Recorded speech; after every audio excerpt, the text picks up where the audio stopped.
دوستو السلام علیکم ورحمۃ اللہ وبرکاتہ۔ دوستو آج ہم سنائیں گے حضرت امام حسین کی شہادت کے بارے میں، اور حضرت امام حسین صاحب مدینے سے کربلا تک کا سفر کا واقعہ سنائیں گے آج، اور ہمارے ویڈیو میں ہے مفتی سلمان اظہری صاحب۔ تو دوستوں سے گزارش ہے، اگر آپ کو ہمارا یہ ویڈیو پسند آئے تو لائک ضرور کریں، دوستوں کو شیئر کریں، اور اگر آپ میرے چینل پر نئے ہیں تو پلیز میرے چینل کو سبسکرائب کر دیجئے، بیل بٹن کو ضرور دبائیں جس سے آنے والی ویڈیو آپ تک پہنچے۔ تو سناتے ہیں پیارا سا واقعہ، درد بھرا واقعہ ہے، اور کس طرح سے امام حسین کو کربلا میں شہید کیا گیا آج جانیں گے اس ویڈیو میں۔ تو دوستو شروع کرتے ہیں اپنا لیٹس بگین۔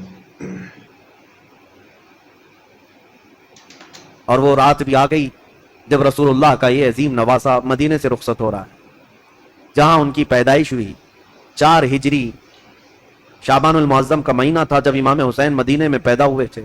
اس دن رسول کریم صلی اللہ تعالیٰ علیہ وسلم کو اتنی خوشی ہوئی تھی، اور پتہ ہے آپ کی ولادت سے پہلے حضور کی چچی ام الفضل حضرت عباس کی بیوی حضرت ام الفضل یہ آئی تھیں، خواب دیکھ کر کے ڈر کر کے آئی اور کہا یا رسول اللہ صلی اللہ علیہ وسلم میں بہت ہی عجیب خواب دیکھ کر کے آئی ہوں، مجھے ڈر ہے۔ کہا کیا دیکھیو؟ کہا بیان کرنے سے مجھے ڈر لگتا ہے۔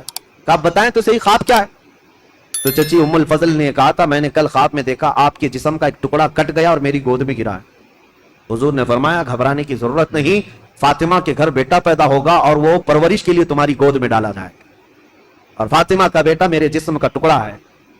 جو رسول کریم صلی اللہ تعالیٰ علیہ وسلم نے جس کو اپنے جسم کا ٹکڑا کہا وہ مدینے میں پروان چڑھا ہے، اور مدینے میں آنکھیں کھولی ہیں، خطبہ رسول کو سنا ہے، حسین پرورش ہے صحابہ کی جھرمٹ میں، ماں فاطمہ الزہرا اور باپ حیدر کرار، نانا رسولوں کا سردار۔ اس عظیم جوان کو میدان میں اترنے کے لیے اب جو وقت آیا وہ عجیب اتفاق تھا کہ اپنا شہر چھوڑنا ہوا۔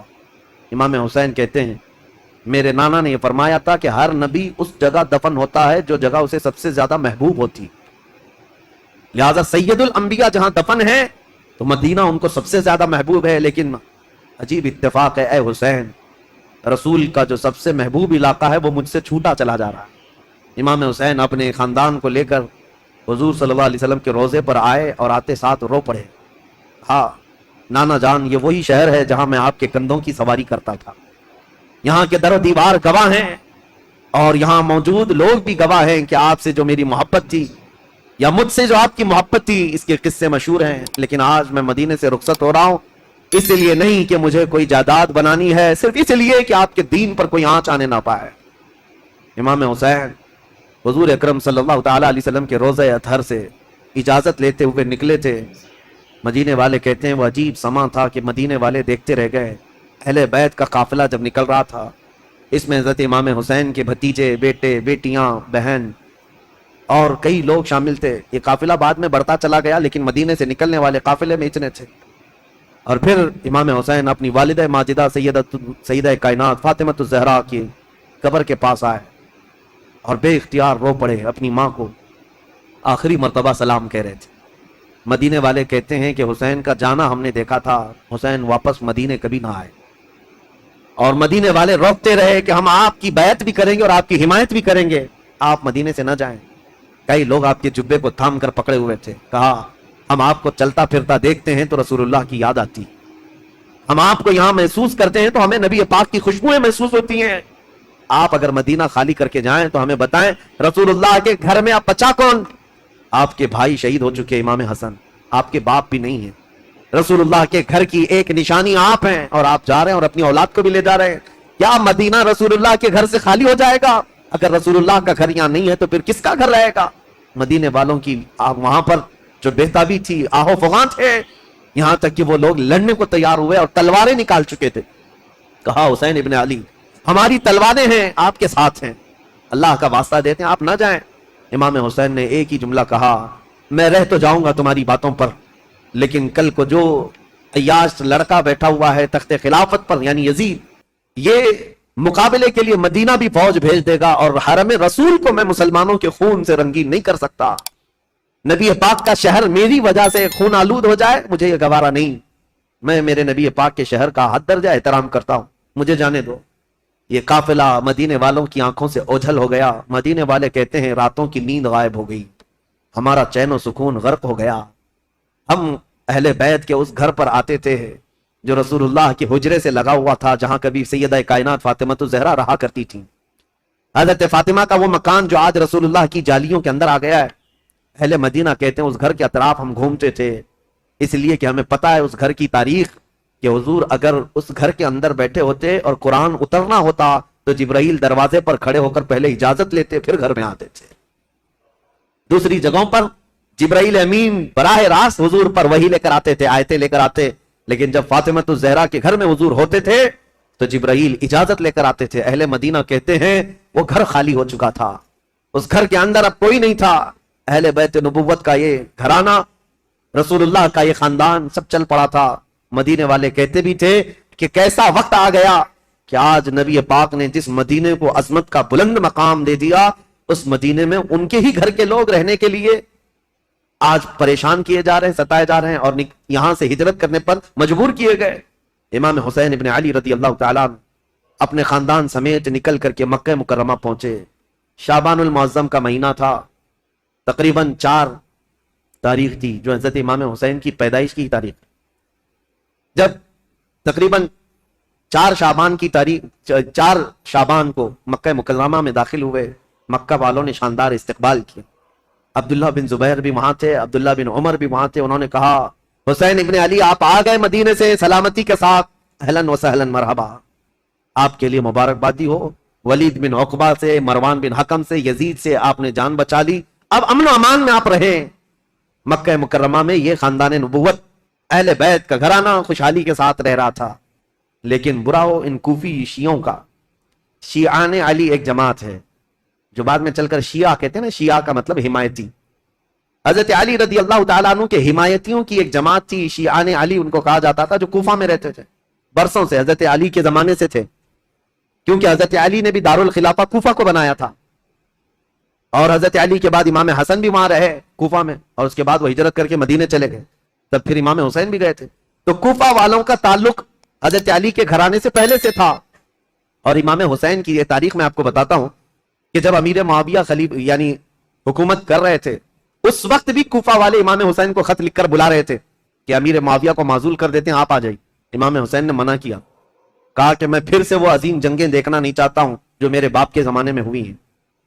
تو حضرت امام حسین گئے نہیں, امیر معاویہ کے زمانے سے کوفہ والے خط لکھ رہے تھے, آپ آ جائیے. آپ جب امیر معاویہ کا انتقال ہو گیا اور یزید تخت خلافت پر بیٹھ گیا تو کوفہ والوں نے ایک میٹنگ کی. کوفہ عراق کا ایک شہر ہے, عراق میں آج بھی وہ شہر موجود ہے, اور جتنے اہل بیت سے محبت کرنے والے لوگ تھے سب جمع ہوئے اور میٹنگ کیا. اور وہ ایک شخص کے گھر میں میٹنگ ہوئی جس کا نام مسلم بن سرد بتایا گیا ہے. اور وہ شخص سارے لوگوں کو جمع کر کے کہتا ہے, دیکھو امیر معاویہ کا تو انتقال ہو گیا اور یزید بیٹا ہے, تم سب کی رائے کیا ہے؟ کیا علی کے بیٹے حسین خلافت کے سب سے زیادہ حقدار نہیں ہیں؟ کوفہ والوں نے ایک زبان ہو کر کہا, ہاں رسول اللہ کے نواسے علی ابن ابی طالب کے بیٹے, ان سے زیادہ حقدار کون ہے؟ تو ان لوگوں نے کہا کہ ہم نے یہ سنا ہے کہ امام حسین نے بھی یزید کی بیعت کو قبول کرنے سے منع کر دیا اور وہ مدینہ چھوڑ کر مکہ جا چکے ہیں. اے لوگوں تمہارا کیا خیال ہے, ہم حسین ابن علی کو یہاں بلا نہ لیں؟ ہم کوفہ بلا لیتے ہیں اور یہاں بلا کر ان کی خلافت کو تسلیم کرتے ہیں, ان کے ہاتھ میں بیعت کر لیں گے, اور پھر دھیرے دھیرے پورا حجاز امام حسین کے ہاتھ پر بیعت کر لے گا, پورا عرب بیعت کر لے گا, اور یزید کو ہم اتار دیں گے تخت خلافت سے. تو کوفہ والے اس بات پر سب اتفاق, اور پھر سارے لوگوں نے مل کر کے خط لکھا امام حسین کے نام پر. عبداللہ بن صبح حمدانی نام سے ایک شخص تھا, اس کے ہاتھ میں خط دے کر بھیجے جس میں کوفہ کے بڑے رئیس اور ذمہ دار جو لوگ تھے, وہاں کے جو سردار تھے, ان کی دستخطیں تھیں, ان کی مہریں لگی ہوئی تھیں. یہ خط رمضان کی 10 تاریخ کو آیا. کہاں؟ مکہ مکرمہ میں. مکہ مکرمہ میں امام حسین کے پاس یہ خط آیا تو امام حسین نے دیکھا, اس میں یہ لکھا ہوا تھا, کوفہ والوں نے لکھا تھا, اللہ کی حمد و ثنا کے بعد, حضور کی صلاۃ و سلام کے بعد کہا امیر معاویہ کا انتقال ہو گیا, اور ان کے بعد یزید جیسا فاسق و فاجر شخص بیٹھا ہے, لہٰذا ہم اس کی امارت اور اس کی خلافت کو نہیں تسلیم کرتے. اے علی کے بیٹے حسین, آپ تشریف لے آئیں, ہمارے سر پر کوئی امام نہیں ہے, آپ تشریف لائیں, ہم آپ کے ہاتھ پر بیعت کرتے ہیں. یہ خط کا مضمون تھا. امام حسین رضی اللہ تعالیٰ عنہ نے یہ حرم کعبہ میں اس خط کو پڑھا, اس کے بعد لوگوں سے پوچھا, اب سنیے, کوئی ایک شخص نے بھی اس بات پر رضامندی کا اظہار نہیں کیا جو بڑے صحابہ تھے. انہوں نے کہا کوفہ والوں کی بات پر کبھی یقین نہیں کیا جا سکتا, یہ غدار لوگ ہیں, دھوکہ دے دیتے ہیں. یہ غدار لوگ ہیں, دھوکہ دیتے ہیں. آپ کے باپ کو بھی کوفہ میں شہید کیا گیا, آپ کے بھائی کو بھی شہید کیا گیا ہے. اب آپ وہاں کیوں جانا چاہتے ہیں؟ مت جائیں. مکہ آپ کے لیے امن و امان کے ساتھ. حضرت امام حسین نے ان خطوط کو نظر انداز کر دیا. لیکن 2-3 دن کے بعد تقریباً 53 یا 55 لوگ کوفہ سے چل کر کے مکہ مکرمہ آئے, اور طواف کعبہ کے بعد سب امام حسین کے پاس نظر و نیاز لے کر کے آئے, اور اس کے بعد پھر خطوط لے کر آئے, کوفہ والوں کے حالات بتائے. امام حسین نے دوبارہ صحابہ سے مشورہ کیا کہ کیا کرنا چاہیے. تب پھر صحابہ نے وہی بات کی, کوفہ والے غدار قسم کے لوگ ہیں, طبیعت کے اندر ان کے استقامت نہیں, کسی ایک بات پر جمتے نہیں ہیں, آپ مت جائیں. دوسری مرتبہ بھی امام حسین صبر کر کے رہ گئے. رمضان کا مہینہ ختم ہونے کو آیا, تقریباً خطوط کا سلسلہ جاری رہا, اتنے کہ 10,000 کے قریب لوگوں نے امام حسین کو دعوت دی, اور اخیر میں یہ دعوت دی کہ اے حسین ابن علی, کل قیامت کے دن اگر اللہ تعالی ہم سے یہ سوال کر لے کہ فاسق و فاجر معاویہ کے بیٹے سے تم نے بیعت کیسے کی, اس کو امیر کیسے بنایا, تو ہم اللہ کی بارگاہ میں قیامت میں یہ جواب دیں گے کہ اے رب العالمین, ہم نے تو رسول اللہ کے نواسے کو بلایا تھا مگر انہوں نے انکار کیا, تو ہمارے پاس کوئی چارہ نہیں تھا, اس لیے ہم نے یزید کی بیعت کر لی. یہ تو ایموشنل بلیک میلنگ ہے. بہت سارے لوگ آج ہمیں یوں بولتے ہیں پروگرام کی تاریخ دے دیجئے نہیں تو پورا علاقہ دیوبندی ہو جائے, پروگرام کی تاریخ دے دیجئے نہیں تو یہاں ایسا ہو جائے. میرے عزیزو, تمہارے ذمے بھی تو کچھ ہے, تمہارے ذمے بھی تو کوئی چیزیں ہیں. امام حسین نے اس خط کو پڑھنے کے بعد پھر سارے لوگوں سے مشورہ کیا, اور اس کے بعد کہا اب میرے لیے اتمام حجت کرنی ہوگی, یعنی مجھے تو جانا ہی ہوگا کیونکہ انہوں نے قیامت کا واسطہ دے دیا ہے. تو 1000 لوگوں نے مکہ مکرمہ میں آپ کو روکنے کی کوشش کی, آپ نہ رکے, حتیٰ کہ ذی الحجہ کا مہینہ ہے, حج کے لیے سارے قافلے مکہ آ رہے ہیں, مکہ مکرمہ آ رہے ہیں, اور امام حسین یہاں سے نکلنے پر تلے ہوئے ہیں. لیکن اس سے پہلے امام حسین رمضان سے لے کر ذی الحجہ تک یہ بحث مباحثہ ہوتا رہا, اور عام بات نہیں ہے, عام بحث و مباحثہ نہیں ہے. عبداللہ بن زبیر جو صحابی ہے نا, امام حسین کی جماعت کے ساتھ لڑنے کو بھی آ گئے تھے. یہ محبت کی لڑائی ہے, دشمنی کی نہیں, کہ میں تمہیں مکہ سے باہر جانے نہیں دوں گا, اس کے لیے وہ تلوار نکال کر کھڑے ہو گئے تھے.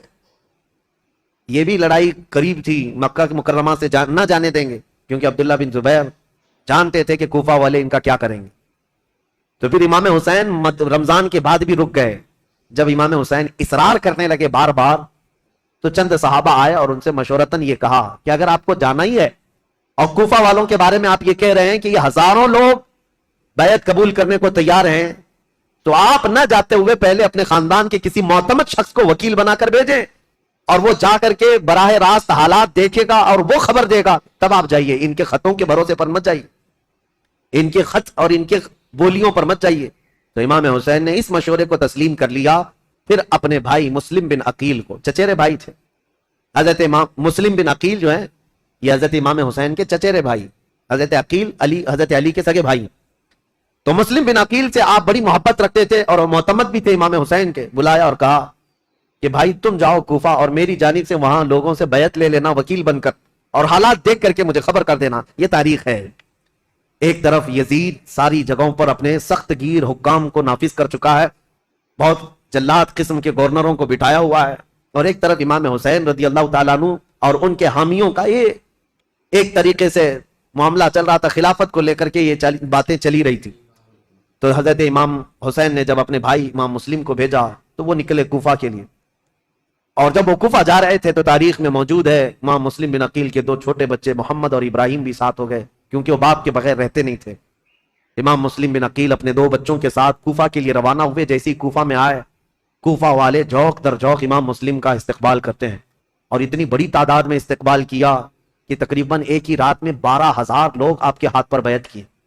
12,000 لوگ امام مسلم بن عقیل کے ہاتھ پر امام حسین کا وکیل سمجھ کر بیعت کیا, اور جدھر دیکھو ادھر اہل بیت کا نعرہ, محبت علی کا نعرہ, امام حسین کی امارت اور خلافت کا نعرہ. ماحول رنگا رنگ ہے کوفہ کا. امام مسلم بن عقیل سیدھے مختار بن عبید ایک شخص ہے, اس کے گھر جا کر قیام کرتے ہیں. مختار بن عبید وہاں سردار کی حیثیت رکھتا تھا, اور اس نے سارے لوگوں کو یہیں پر جمع کیا تھا, اور ساری باتیں یہیں سے چل رہی تھی. امام مسلم بن عقیل جیسی گئے تو کوفہ کے اس وقت جو گورنر تھے وہ نعمان بن بشیر, ایک صحابی رسول تھے. یزید کی طرف سے وہ گورنر تھے, نرم دل تھے, اور نہایت ہی عجز و انکساری والے تواضع والے انسان تھے. ان کو جب یہ بتایا گیا کہ امام مسلم بن عقیل کوفہ میں آئے ہیں اور لوگ جوک در جوک ان کے ہاتھ پر بیعت کر رہے ہیں، امام حسین کی بیعت لے رہے ہیں، تو انہوں نے دوسرے دن خطبہ دیا تھا اور کہا تھا کہ اے کوفہ والو، مجھے ڈر ہے یزید کو یہ خبر پہنچے گی تو وہ تم سب سے سختی کرے گا اور پھر کوفہ والوں کی جان و مال خطرے میں ہوں گے. تو وہاں پر ایک شخص بیٹھا ہوا تھا جو یزید کا چمچا تھا. اس نے نعمان بن بشیر سے کہا آپ تو بڑے کمزور آدمی ہیں، مسلم بن عقیل کو بلا کر مار ڈالو، ختم کر دو، قتل کر دو، معاملہ ہی ختم ہو جائے گا. نعمان بن بشیر صحابی ہیں، کہتے ہیں اے ظالم تو کس انداز سے مجھے مشورہ دے رہا ہے. کہا تب تو پھر آپ کمزور لوگوں میں، ذلیل لوگوں میں، عزت والے لوگوں میں نہیں ہیں.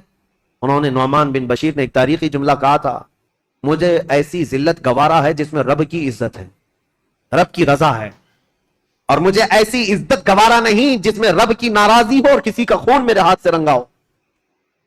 عزیزان، میرا ہاتھ کسی کے خون سے رنگا ہوا ہو. حضرت نعمان بن بشیر اتر گئے اور یزیدی جو وہاں موجود تھے حامی، انہوں نے خط لکھ کر کے یزید کو پہنچا دیا کہ دیکھو یہاں پر تو مسلم بن عقیل آئے ہیں اور حسین نے خلافت کا دعویٰ کر ہی دیا ہے، جس کا تمہیں خطرہ تھا وہ خطرہ آ گیا، اور کوفہ والے جوک در جوک بیعت کر رہے ہیں. یزید کو کب یہ بات ہضم ہوتی؟ وہ تو کب سے تیاری کر رہا تھا، بلکہ اس کے باپ حضرت امیر معاویہ بھی اس کے تخت خلافت پر بیٹھنے کے لیے تیاریاں کیے ہوئے تھے، کئی لوگوں سے بات چیت کیے ہوئے تھے. حالات سازگار نہیں ہوئے تب تو ان کا انتقال ہو ہی گیا. یزید زور سے طاقت سے کئی لوگوں کو اپنا ہم نوا بنا رہا تھا، اور جب اسے پتا چلی گیا جس بات کا مجھے خطرہ تھا وہ خطرہ تو آ ہی گیا کہ خلافت کا دعوے دار علی کا بیٹا ہو سکتا ہے، اسے خطرہ تھا. اور حضرت امام حسین کی خلافت کا کوفہ والوں نے پہلے ہی اعلان کر دی. ابھی امام حسین نے اعلان نہیں کیا، کوفہ والوں نے یہ اعلان کر دیا اور اپنے ہاتھ سے سب لوگوں نے بیعت کرنا شروع کر دیا تھا. ایک بات یاد رکھو میرے عزیزوں، اپنے اندر اللہ کے نبی صلی اللہ علیہ وسلم کی محبت ایسی بساؤ کہ ظالم جو خواب دیکھتا رہتا ہے نا ڈر کے مارے، وہ خواب کبھی نہ کبھی سچا ہو ہی جاتا. ہاں، مجھے یہ بات یاد آتی، یزید جیسے ڈرتا تھا، ہر دن ڈر کے سوتا تھا کہ کہیں سے کوئی خلافت کا دعوے دار اٹھے گا تو میری کرسی ہلا دے گا. اور اس کو پتا چلا جیسے ہی حضرت امام حسین اٹھ گئے تو اس دن وہ اپنا ماتھا مارنے لگا اور لوگوں سے کہا کہ دیکھو جس کا ڈر تھا وہی ہو گیا. ایسی آج کے یزیدیوں کو بھی یہ خبر ستاتی رہتی ہے ہمارے ملک کے، اور پاکھنڈی بولتے بھی رہتے ہیں 2029 میں ہندوستان کا پردھان منتری مسلمان بن جائے گا. یہ ہماری بات نہیں ہے، یہ ڈر کے مارے دیکھے ہوئے خواب ہیں، یہ ڈراؤنے خواب ہیں جو پریشان کرتے ہیں. اور انشاءاللہ العزیز کوئی حسین کا غلام بیدار ہوگا اور پورے ہند کو ایک میدان میں لا کر کھڑا بھی کرے گا انشاءاللہ. ہاں، اس قوم کو زندہ ہو لینے دو، پھر ہر قوم کہے گی حسین ہمارے ہیں انشاءاللہ. حضرت امام حسین کی طرف سے امام مسلم بن عقیل نے بیعت لینی شروع کی تو یہاں کوفہ پورا کا پورا ان کے دامن میں آ گیا. روزانہ ایک ایک گھر پر دعوت ہے امام مسلم بن عقیل کو. ارے وہ چلنے تک نہیں دیتے، ان کے شہزادوں کو سواریاں بنا لیتے، ان کے شہزادوں کو اپنی سواریوں پر بٹھا لیتے، اپنے کندھوں کو سواری بنا دیتے. اس طرح کی محبت پیش کرتے رہے. اور پھر امام مسلم بن عقیل نے امام حسین کو خط لکھا کہ حالات بہت اچھے ہیں، کوفہ والے پورے ایک آواز ہو کر آپ کی خلافت کا اعلان کر رہے ہیں، آپ کو جلدی تشریف لانا چاہیے اور آپ کی خلافت کا اعلان ہونا چاہیے. امام مسلم بن عقیل نے خط لکھ کر بھیجا، جس کام کے لیے آپ کو بھیجا گیا تھا وہ کام تو آپ نے کیا، عینی گواہ بھی تھے، آنکھوں سے دیکھا ہوا حال بیان کر دیا. اب امام حسین کے پاس جب یہ خط آیا تو اب مجھے بتاؤ، مکہ والے جو صحابہ امام حسین کو روک رہے تھے مت جاؤ مت جاؤ، امام حسین نے کہا تمہارے مشورے پر میں اپنے بھائی کو بھیجا، میرے بھائی نے بھی وہی خبر دی جو کوفہ والے اپنے خطوں میں لکھ کر کے بھیج رہے تھے. میرے بھائی پر تو مجھے اعتماد ہے، انہوں نے جو دیکھا وہ سچ بتایا. یہ خط تو آیا، لیکن یزید کے ہاں سے جو معاملات سنگ دل کے بدلے اس طرح کہ اس نے مروان بن حکم کو بلایا اور پوچھا کہ یہ اس فتنے کو کیسے ختم کریں، یہ بغاوت کو کیسے سرو کریں. تو اس نے مشورہ دیا کہ نعمان بن بشیر یہ کمزور دل آدمی ہے، نرم دل آدمی ہے، اس کو اتار دو. حالانکہ صحابی رسول تھے، کہا اس کو اتار دو. اور عبید اللہ ابن زیاد یہ ایک نہایت ہی ظالم قسم کا جلاد آدمی تھا.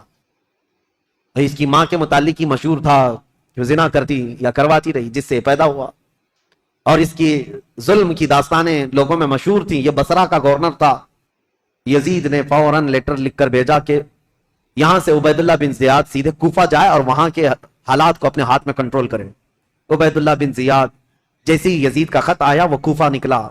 کوفہ جب گیا تو بھیس بدل کر کے آیا، چہرے پر نقاب ڈال کر کے مدینے کی طرف، مکہ کی طرف سے جو راستہ آتا ہے اس راستے سے کوفہ میں آیا. کیونکہ کوفہ والے روز اس انتظار میں تھے کہ حیدر کرار کے شہزادے امام حسین تشریف لانے والے، رسول اللہ کے بیٹے کوفہ میں آنے والے، روز انتظار میں تھے کیونکہ امام مسلم نے خط لکھ کر کے بھیج دیا ہے اب وہ آنے والے۔ تو ابن زیاد یہی دھوکہ دیتے ہوئے اسی راستے سے آیا کہ کوفہ والے یہ سمجھیں کہ حسین ابن علی آئے، اور کوفہ والے وہی سمجھے، خوب نعرے لگائے مرحبا بک یا ابن رسول اللہ، اے رسول اللہ کے شہزادے مرحبا مرحبا، آپ آ گئے ہمارے کوفہ میں۔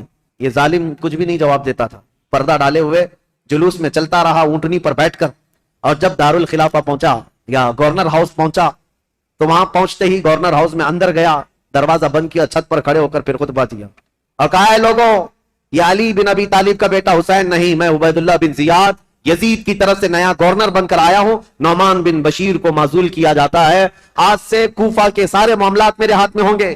کوفہ والے جو استقبال کرنے کے لیے آئے تھے ان کو سخت ترین خطبہ دیا، کہا ہے لوگوں سنو، جو سختی کرے گا اس کے ساتھ ہم سختی کریں گے، اور جو یزید کی بیعت کو انکار کرے گا ہم اس کو قتل کریں گے، باغیوں میں اس کا شمار ہوگا، اور جو کسی باغی کی حمایت کرے گا ہم اس کے ساتھ بھی سختی کا معاملہ کریں گے۔ اس کا پہلے ہی دن یہ جو خطبہ سنا لوگوں نے بہت ہی بیزاری کا اظہار کیا، برہمی کا اظہار کیا، لوگ چلے گئے۔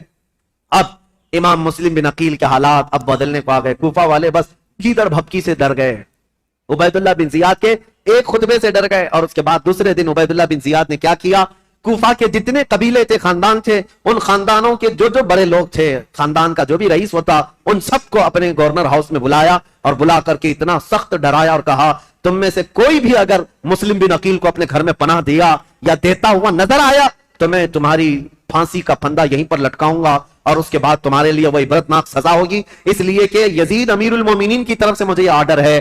ایسے سخت احکامات دیا، اور اس کے بعد کوفہ والوں کو ڈرایا یہ کہہ کر کے کہ یزید کی طرف سے 30,000 کی فوج آ رہی ہے جو کوفہ کی اینٹ سے اینٹ بجا دے گی۔ سارے سردار ڈر گئے، جتنے قبیلوں کے آقا تھے ان کے جو رئیس تھے وہ ڈر کے مارے چھپ گئے، اور حضرت امام مسلم بن عقیل کو آ کر یہ معاملات کی خبر دی۔ امام مسلم بن عقیل جس گھر میں تھے، عبید اللہ مختار بن عبید جس کے گھر میں تھے، وہاں سے آپ ہجرت کر گئے، وہاں سے نکل گئے کہ یہاں رہنا اچھا نہیں، تو وہاں سے نکل کر کے ایک بہت ہی عمر دراز صحابی تھے کوفہ میں، ہانی بن عروہ، ان کے گھر گئے۔ یہ محب اہل بیت تھے، خاندان نبوت کے چاہنے والے تھے۔ امام مسلم بن عقیل ان کے گھر جاتے ہیں، ہانی بن عروہ نے ان کا استقبال کیا اور اپنے گھر کے ایک کمرے کے اندر ان کو چھپا دیا، رازداری کے ساتھ امام مسلم بن عقیل اور ان کے شہزادوں کو اپنے گھر میں رکھا، اور جتنے اہل بیت سے لوگ محبت کرتے تھے صرف ان کو معلوم تھا کہ امام مسلم بن عقیل ہانی بن عروہ کے گھر میں ہے، اور اس کے باوجود امام مسلم بن عقیل ہانی بن عروہ کے گھر میں رہ کر بھی کوفہ والوں کو بلاتے رہے،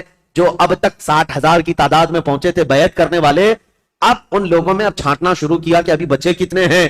ہانی بن عروہ کے گھر میں جب آپ خفیہ لوگوں سے ملاقات کرتے تھے اس وقت بھی 18,000 لوگ ابھی بھی امام مسلم بن عقیل کے ساتھ تھے۔ آ کر کے انہوں نے اپنے ساتھ ہونے کا اظہار کیا۔ امام مسلم بن عقیل نے کہا کہ اب بھی حالات صحیح ہیں، کچھ بدلے تو کیا ہوا، کچھ تو موجود ہیں، امام حسین کو آنا چاہیے۔ دوسرا خط بھی انہوں نے لکھا کہ حالات قابو میں آنے کے لائق ہیں، آپ تشریف لائیں۔ دوسرا خط بھی گیا امام حسین کو، لیکن اب امام مسلم بن عقیل کی تلاش شروع کر دیا عبید اللہ بن زیاد۔ یہ ہر جگہ لوگوں سے پوچھنے لگ گیا کہ مسلم بن عقیل جو آئے ہیں حسین کی طرف سے وکیل بن کر، وہ کس کے گھر میں چھپے ہوئے، کوئی بتانے کو تیار نہیں تھا۔ اب عبید اللہ بن زیاد نے ایک غلام کو پیسہ دے کر کے بھیجا، 3,000 درہم یا دینار، کہا کہ تو جا کر کے کسی نہ کسی طرح سے تلاش کر کے معلوم کر کے مسلم بن عقیل کہاں چھپے۔ اب وہ روزانہ گھومتا تھا اور جو اہل بیت سے محبت کرنے والے ہیں وہ جانتا تھا۔ تو ایک مسلم بن اوسجہ اسدی رضی اللہ تعالیٰ عنہ، محب اہل بیت تھے، مسجد میں عبادت میں رہتے، ان کے پاس گیا یہ غلام جس کا نام معقل تھا۔ یہ گیا اور کہا جا کر کے مجھے مسلم بن عقیل سے ملنا ہے۔ تو مسلم بن اوسجہ اسدی یہ کہتے ہیں تو مجھ سے کیوں پوچھ رہا ہے، مسجد میں اور بھی بہت سارے لوگ ہیں۔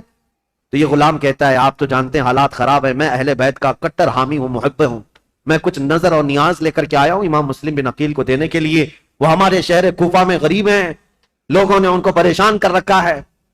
تو حضرت مسلم بن اوسجہ اسدی سمجھ گئے کہ یہ محب اہل بیت ہے، اس کو پکڑ کر ہانی بن عروہ کے گھر لے گئے، آؤ میں تجھے ملاتا ہوں۔ حضرت ہانی بن عروہ کے گھر یہ معقل غلام گیا تو دیکھا حضرت مسلم بن عقیل اور ان کے دونوں شہزادے گھر کے اندر ایک کمرے کے اندر موجود ہیں، اور جتنے اہل بیت سے محبت کرنے والے رازدار لوگ تھے وہ آتے تھے، ملتے تھے، جاتے تھے۔ انہی میں یہ معقل غلام بھی گیا، جا کر 3,000 درہم نظر میں رکھا، اور اس کے بعد رو دھو کر کے ان کے سامنے محبت کا اظہار کیا اور کہا میں محب اہل بیت ہوں، مجھے آنے کی اجازت ہو۔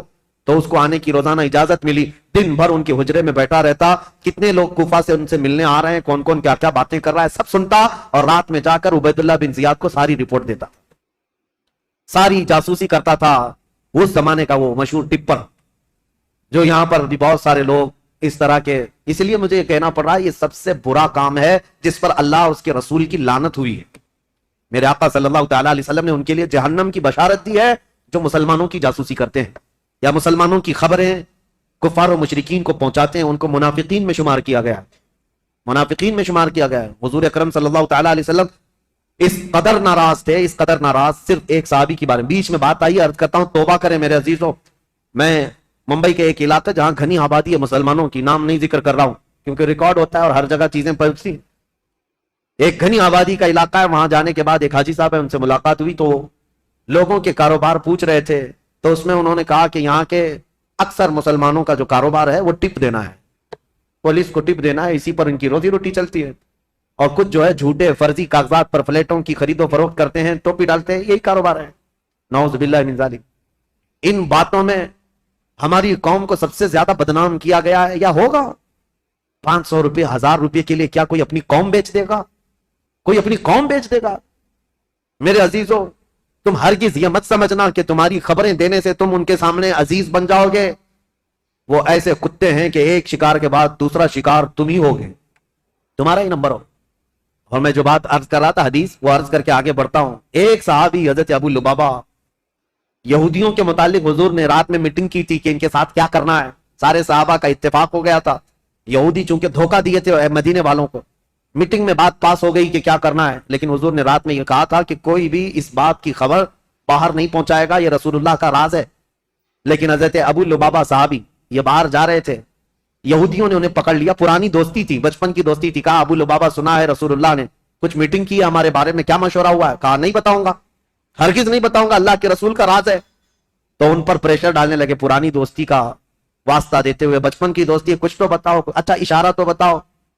میرے عزیزو، آج تو جان بوجھ کر کے پورا اپنا پروفیشنل اور اپنا کاروبار بنائے ہوئے لوگ ہیں، وہ تو حضرت ابو لبابہ غلطی سے ان کے ہاتھوں لگ گئے، تو انہوں نے اشارے سے صرف یوں کہا تھا کہ تمہارا ہو جائے گا کام ہونے، اور یہودی راتوں رات پورا مدینہ خالی کر کے بھاگ گئے۔ دوسرے دن حضور کو خبر ہوئی، حضور نے بلایا، پوچھا کہ کس نے خبر کی ہمارے رات کی بات کو؟ تو حضرت ابو لبابہ کہتے ہیں کھڑا ہو گیا، کیونکہ پتا ہے نہ بھی بتاتا تو مخبر صادق صلی اللہ علیہ وسلم کو ہر بات کی خبر ہے۔ حضرت ابو لبابہ کھڑے ہو گئے، کہا یا رسول اللہ یہ جرم میرا ہے، لیکن میں نے جان بوجھ کر کے آپ کا راز افشا نہیں کیا، اور نہ ہی مسلمانوں کی کوئی بات جان بوجھ کر یہودیوں کو بتایا، میں تو راستے پہ جا رہا تھا اور اچانک ان کے ہتھے چڑھ گیا، انہوں نے مجھے بچپن کی دوستی یاد دلائی اور بہت زیادہ دباؤ ڈالا، میں نے اشارہ کیا تھا بس۔ جانتے ہو اس بات پر میرے آقا نے کیا فرمایا؟ نبی پاک صلی اللہ تعالیٰ علیہ وسلم کھڑے ہو گئے، سارے مدینے کے صحابہ سے کہا آج کے بعد سے ابو لبابہ سے کوئی مسلمان نہ سلام کرے گا نہ مصافحہ کرے گا۔ حضور پاک نے فرمایا مکمل طور پر ابو لبابہ کا بائیکاٹ کرو، کوئی سلام بھی نہیں کرے گا، مصافحہ بھی نہیں کرے گا۔ حضرت ابو لبابہ کے متعلق اتنا سخت حکم حضور نے فرمایا، اور آج بھی مدینہ طیبہ مسجد نبوی جاؤ گے، وہاں ستونوں میں، مسجد کے اندر جو ستون ہے نا، ان ستونوں میں ایک ستون حضرت ابو لبابہ کے نام سے ہے۔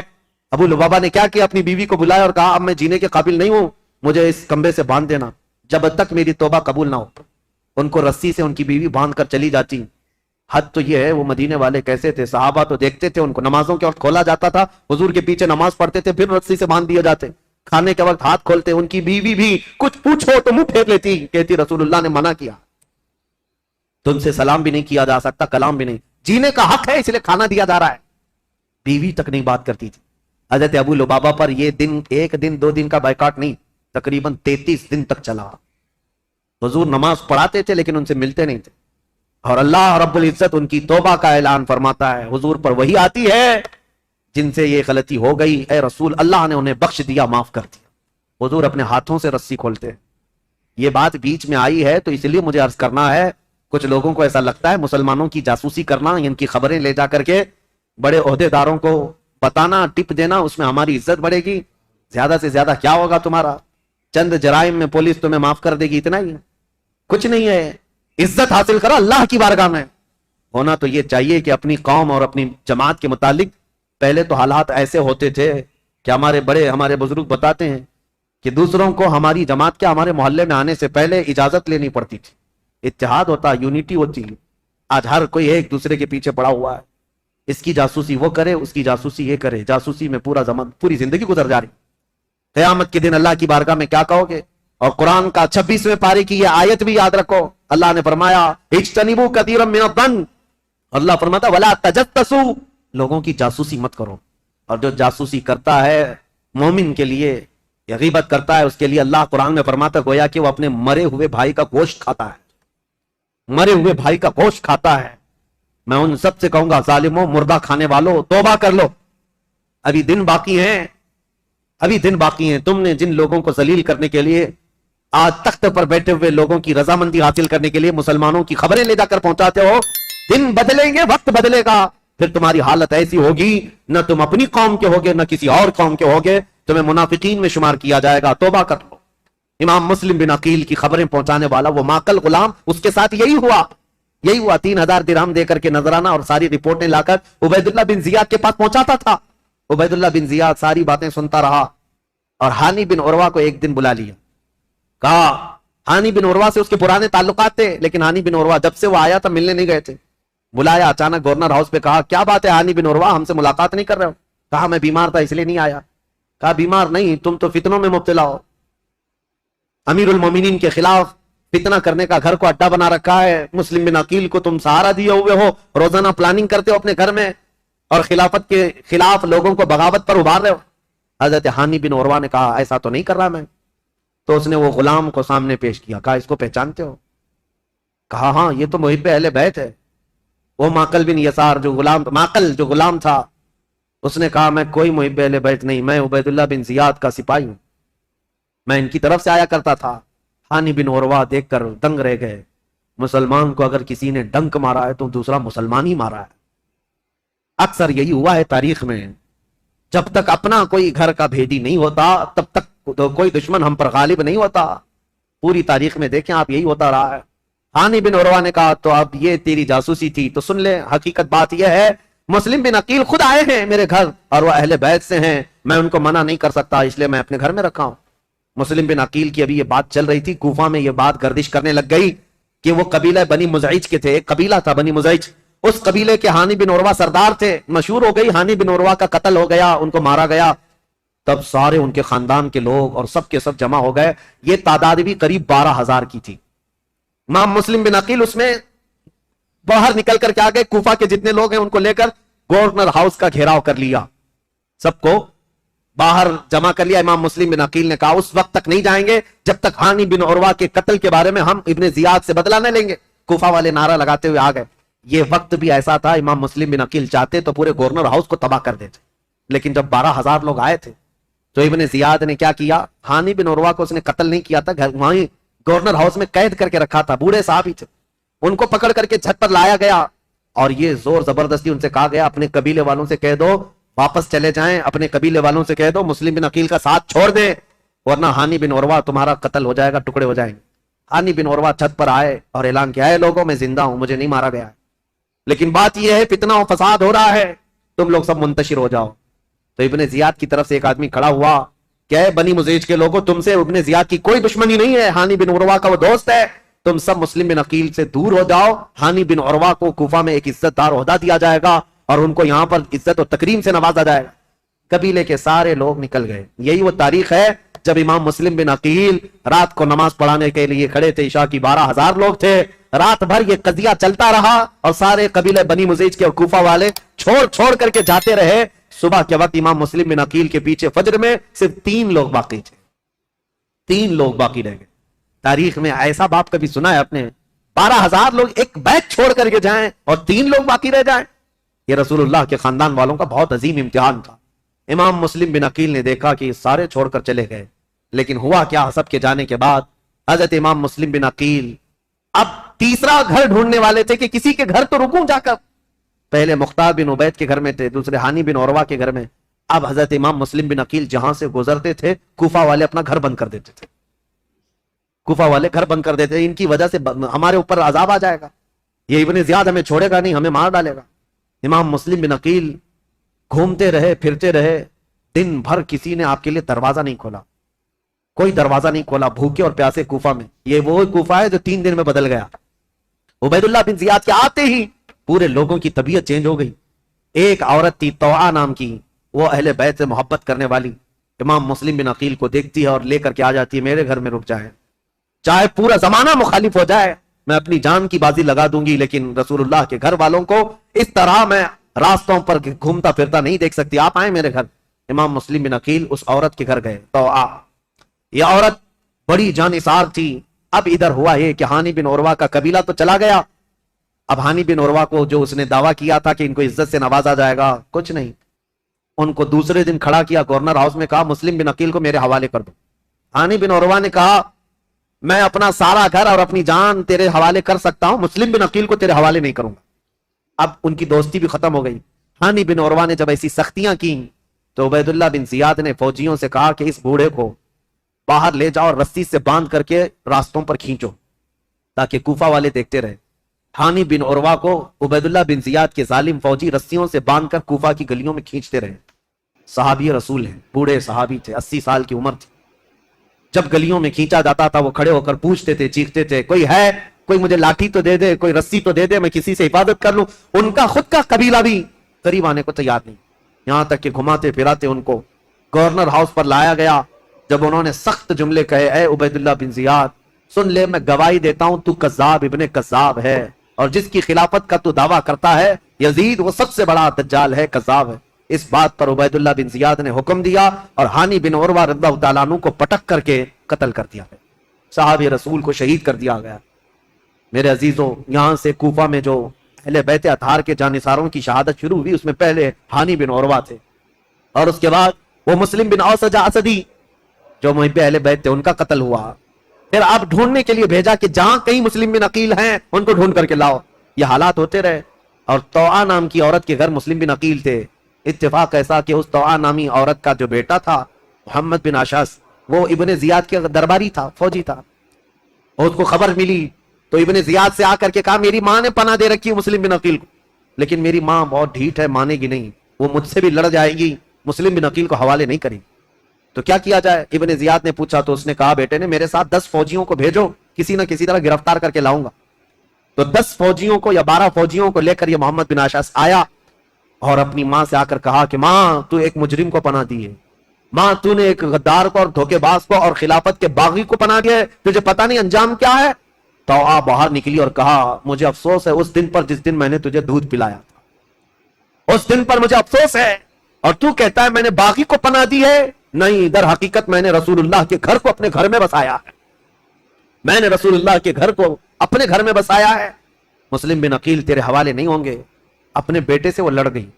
اب یہ 12 لوگ امام مسلم بن عقیل کو پکڑنے آئے تو پہلی مرتبہ امام مسلم بن عقیل کو تلوار نکالنی پڑی.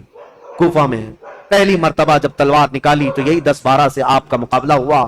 اور یہ 10-12 کیا، یہ حیدر کرار رضی اللہ تعالیٰ عنہ کے گھر کا شیر ہے.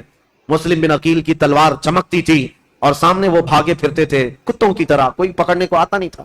یہاں تک کہ ایک شخص قریب آیا اور امام مسلم بن عقیل پر حملہ کرنے لگا. آپ کا اس کی تلوار منہ پر گری جس سے آپ کا ہونٹ کٹ گیا. امام مسلم بن عقیل کا ہونٹ کٹ گیا.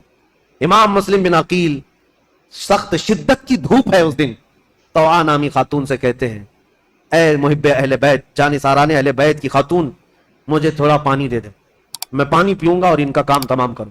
خاتون پانی لائی، ایک کھٹورے میں پانی لائی. امام مسلم بن عقیل پانی کے لیے جیسی کھٹوری آگے کرتے ہیں خون پورا اس پانی میں گرتا. آپ نے پانی پھینک دیا کہ خون کا قطرہ پانی میں مل جائے تو حرام ہے، پانی نہیں پیا جا سکتا، خون پینا حرام ہے. دوسری کھٹوری لائی گئی. آپ جب لبوں کے قریب لگاتے اس میں بھی خون ٹپکتا تھا. آپ نے وہ پانی بھی چھوڑ دیا، کہا صاف پانی پینا مسلمان کے لیے حلال ہے، خون جس پانی میں مل جائے وہ حرام ہے، میں حرام پانی اخیر وقت نہیں پی سکتا. تیسری مرتبہ لایا گیا، تیسری مرتبہ بھی وہ کھٹوری خون سے لال ہو گئی.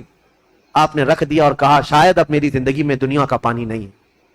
امام مسلم بن عقیل لڑنے کے لیے پھر باہر آئے تو ان ظالموں نے کیا کہا، محمد بن اشعث وغیرہ نے کہا مسلم ہم تم سے لڑنا نہیں چاہتے، امان دیتے ہیں. ایک شخص اس میں سے کہا میں امان دیتا ہوں، بس بات اتنی ہے کہ تم چلو عبید اللہ بن زیاد کے سامنے، تمہارے آمنے سامنے گفتگو ہو جائے. ہم اتنا ہی کہتے ہیں. جیسے آج بھی آتے ہیں نا پولیس والے، صرف بات کرنا ہے، بات کرنے کے لیے جانا ہے. امام مسلم بن عقیل سے کہا صرف بات کرنے کے لیے چلو. اور اس وقت عربوں میں امان دینے کا مطلب یہ ہوتا ہے کہ پھر جنگ نہیں ہوتی، اور اس کے لیے جس نے امان دیا وہ تلوار اٹھا لیتا. عرب میں یہ دستور تھا. تو امام مسلم بن عقیل نے اپنی تلوار چھوڑ دی، کہا چلو ٹھیک ہے تم نے امان دے دی، میں چلتا ہوں ابن زیاد کے پاس گفتگو کروں گا. جب جانے لگے اور اس وقت جیسے ہی ان کی بگی میں بٹھایا گیا، گھوڑے پر بٹھایا گیا، تو ظالموں نے پیچھے سے ان کے ہاتھ باندھنا شروع کر دیا.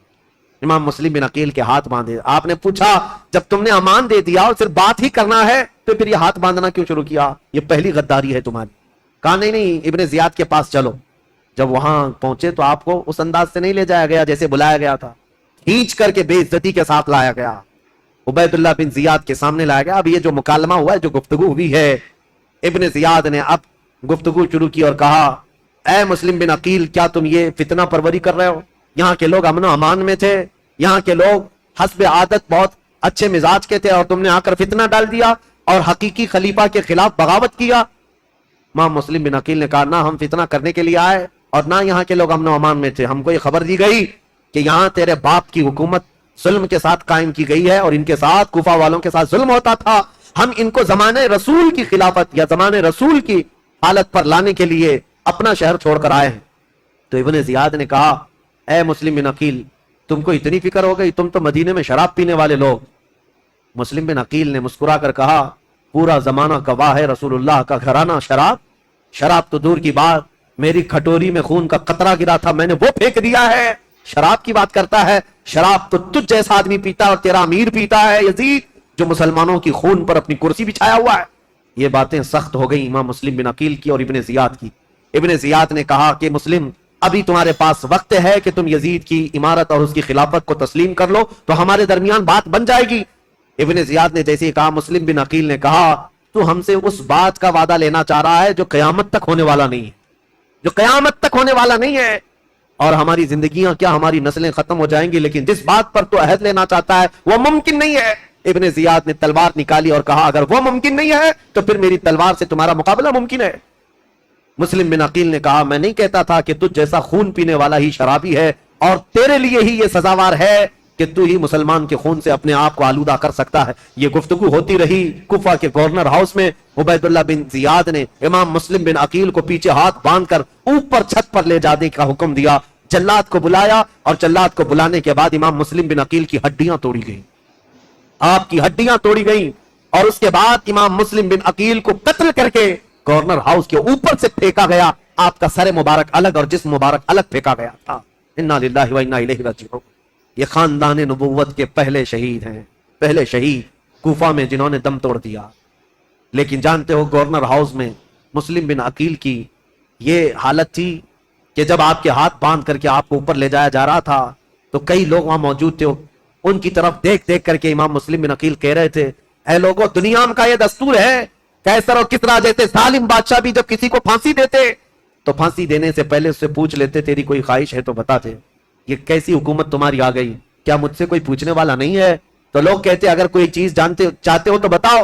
امام مسلم بن عقیل یہ کہہ رہے تھے میں یہ نہیں چاہتا کہ میرے بچوں کی دیکھ بھال ہو، میں یہ نہیں چاہتا کہ میرے گھر بار میری جائیداد کا خیال ہو، میں یہ بھی نہیں چاہتا کہ میرے بعد میری خبر مدینے پہنچائی جائے. بس اتنی خواہش ہے میری موت سے پہلے حسین ابن علی کو یہ پیغام پہنچا دو کہ وہ کوفہ جیسے بددیانت شہر میں کبھی نہ آئے. میرا یہ پیغام پہنچا دو کہ وہ اس شہر میں نہ آنے پائیں، اس لیے کہ اس نواز رسول کے ساتھ اگر ایسا ہوا جیسا میرے ساتھ ہو رہا ہے تو قیامت کے دن میں ان کو کیا منہ دکھاؤں گا. حسین اگر مجھ سے یہ پوچھے کہ اے مسلم تمہارے خط کی وجہ سے میں آیا تھا اور میرے ساتھ کوفہ والوں نے کیا کیا، اگر حسین ابن علی مجھ سے یہ پوچھ لیں تو میں کیا جواب دوں گا؟ اس لیے کہ اب تک میں 2 خط لکھ چکا ہوں کہ کوفہ کے حالات بڑے اچھے ہیں. اس لیے اے لوگوں میرا یہ پیغام پہنچا دو حسین ابن علی کوفہ کی طرف نہ آئیں. کوفہ کے گورنر ہاؤس میں بیٹھے ہوئے لوگ پھٹا مار کر ہنسنے لگے اور کہا مسلم بن عقیل تمہاری یہ خواہش پوری نہیں کی جائے گی اور نہ ہی یہ پیغام حسین تک پہنچایا جائے گا. جاؤ تم پھانسی کے پھندے پر، اگر حسین آتے ہیں تو انہیں بھی اسی طرح کا مزہ چکھایا جائے گا. امام مسلم بن عقیل کی شہادت ہو گئی، اور جیسے ہی ان کی شہادت ہوئی میرے عزیزوں، ہانی بن عروہ جو ان کے جانثار تھے، ان کے محب تھے، ان کا قتل ہوا. مسلم بن اوسجہ کا قتل ہوا. اب مسلم بن عقیل کا قتل ہوا. اتنا ہی نہیں کہ گورنر ہاؤس سے ان کی لاش پھینکی گئی تھی، ہڈیاں توڑی گئی تھی. اتنا ہی نہیں، مجھے بتانے میں درد محسوس ہوتا ہے، رونگٹے کھڑے ہو جاتے ہیں. مسلم بن عقیل کی لاش کو گورنر ہاؤس پر لٹکایا گیا.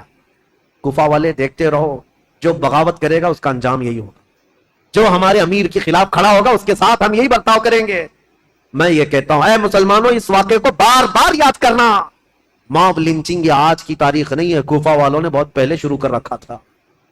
آج کے یہ کتے بھیڑیے جب کسی مسلمان پر حملہ آور ہوتے ہیں اور مار کر کے گوشت کے نام پر، گائے کے گوشت کے نام پر، پتہ نہیں کس کس چیز کے نام پر، کیا ہمارے ملک میں یہ حالات نہیں ہوتے؟ پہلو خان، جنید خان، پتہ نہیں کتنے ایسے نوجوانوں کو بے گناہ مار دیا گیا موب لنچنگ کے ذریعے. اور کبھی کسی کو گرفتار کر کے زبردستی ان کو مار کر کے یہ کہا جائے بولو ہمارے بھگوان کا نام. یہ سب جو حالات ہوئے، اور پھر یہ کتے ظالم کرتے کیا ہیں؟ ویڈیو بنا کر کے اس کو وائرل کریں اور مسلمان بھی شیئر کرتے ہیں، فارورڈ کرتے رہتے ہیں. اور یہ ان کا مقصد ہی ہے کہ تمہارے دلوں میں دہشت پیدا کی جائے. ارے ان کے ساتھ اگر ایسا کیا جائے تو ایسا کر دیں گے، ویسا کر دیں. پھر ہوگا کیا؟ ٹوپی چھپا کر گھومو، داڑھی چھلا کر گھومو. نہیں، ہم تو سیکولر لوگ ہیں، ہم تو سیکولر لوگ ہیں، کہیں سے ہمیں مسلمان دکھنا نہیں ہے. نام بھی ایسا رکھو کہ کوئی پہچان نہ سکے. یہ تمہاری حالتیں اسی دہشت کی وجہ سے آنے لگ گئی. میرے عزیزو، یہ نئی باتیں نہیں ہمارے ملک کے لیے یا ہماری تاریخ میں. ہمارے کسی بچے کو گرفتار کر کے موب لنچنگ کرنا، کتے اور بھیڑیے اس پر حملہ آور ہو جائیں، ایک نہتے کو مار کر لٹکا دینا، یہ آج کی بات نہیں. تمہیں پتا ہے، میں رک کر کے تھوڑی سی اور تاریخ بتا دوں. عبداللہ بن زبیر، تاریخ اگر آگے بیان ہوتی تو انشاءاللہ ان کا بھی دور آتا یزید کے بعد. عبداللہ بن زبیر جو مکہ میں تھے، یہ کون ہے عبداللہ بن زبیر؟